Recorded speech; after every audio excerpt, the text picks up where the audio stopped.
পাউরুটি দিয়ে তোমরা কী কী খেয়েছো? কখনো ক্যাফে স্টাইল নাগেটস বানিয়ে খেয়েছো কি? চলো তোমাদেরকে আজকে দারুণ একটা রেসিপি শেয়ার করছি।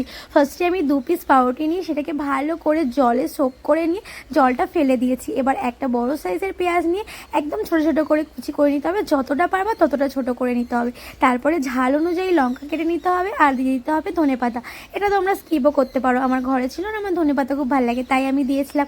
আর একটা বড় সাইজের আলু সেদ্ধ করে ম্যাশ করে নিয়েছিলাম। এবার পাউরুটির মধ্যে কেটে রাখা সমস্ত জিনিস আর আলু সেদ্ধটা দিয়ে লবণ, লঙ্কার গুঁড়ো, জিরের গুঁড়ো, ধনের গুঁড়ো আর একটু গরম মশলা গুঁড়ো আর একটু হলুদ গুঁড়ো দিয়ে ভালো করে মেখে নেব। এবার হাতে তেল মাখিয়ে এটাকে গোল গোল বল করে পাউরুটি গুঁড়ো করে রাখা, যেটাকে ব্রেড ক্রাম্পস বলে, সেটা আমি আগে করে রেখেছিলাম।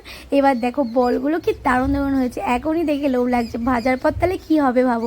ব্যাস তাড়াতাড়ি করে বেশি আঁচটা বাড়িয়ে দিয়ে ভেজে নিয়ে রেডি আমাদের ব্রেড পটেটো বল। আর এই ব্রেড পটেটো বল যে কোনো বড় সড়ো ক্যাফে স্টাইল নাগেটসকে হার মানাবে। আর যেটা তোমরা বানিয়ে ফেলতে পারো বাড়িতেই 5 মিনিট।